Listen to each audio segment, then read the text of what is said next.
Nagiging dahilan daw ng nasisirang pagkakaibigan ang mga magkasalungat o di kaya mapang-asar na post sa social media. Katunayan, sa isang survey sa United Kingdom, 1 sa 5 respondent ang nagsabing nabawasan ang personal na interaksyon nila sa isang kaibigan dahil sa pagtatalo online. Saksi si Ivan Mayrina. Like, share, retweet. Bahagi na nga ng buhay ng milyon-milyong Pilipino ngayon ang social media para magpahayag at makipag-ugnayan. Pero kung minsan may mga nagkakasagutan. Katunayan, 78% ng mga sinurvey ng isang UK-based company nagsabing napansin nila ang pagdami ng walang modo online. 19% naman ang nag-block o nag-unfriend ng nakasagutan sa internet. 1 sa 5 naman ang nabawasan ng personal na pagharap sa isang kakilala dahil sa pagtatalo online. Yan mismo nangyari sa freelance photographer na si Baron Venturina na aminadong palaway sa social media. Nabawasan daw ang kaibigan niya online at sa tunay na buhay.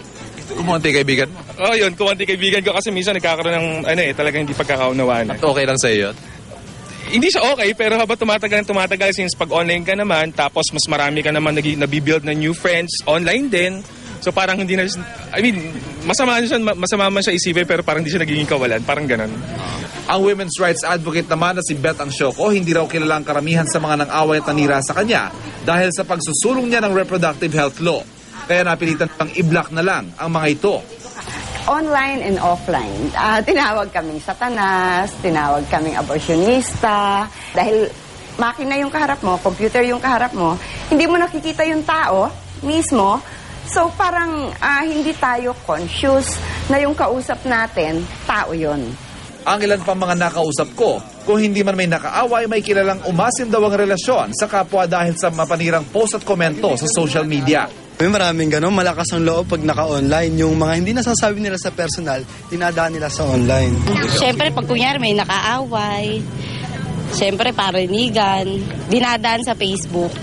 Nagkakaroon ng misunderstanding kasi hindi ganun yung ibig tukuyin, pero doon sa nagbabasa, nagiging iba ang dating. Hindi na ito ikinagulat ni Danny Araw, isang blogger at online journalism professor sa UP Diliman. Maraming mga tao ang hindi pa rin pamilyar sa new media, kaya tinitingnan pa rin ito bilang kanilang personal space. Hindi natin tinitingnan yung pangangailangang maging maingat sa paglalahad ng ating mga opinyon dahil akala natin kakaunti lang ang nakakabasa nito. Mahalaga man sa modernong komunikasyon ng social media, responsibilidad pa rin ng sino mang gumagamit nito sa bawat tweet, post, comment, like o share. Maging maingat at laging may respeto sa kapwa. Pwede kang magkaroon ng sarili mong persona. Kung hindi ka masaya sa iyong personal na buhay, parang gagawa ka ng tinatawag nating virtual identity para palalabasin mo na mukha kang matalino, mukha kang gwapo, mukha kang maganda, at mukha kang matagumpay sa iyong gawain. Bagamat sa tunay na buhay ay parang loser yung pagtingin mo sa sarili mo. Ako si Ivan Mayrina, ang inyong saksi.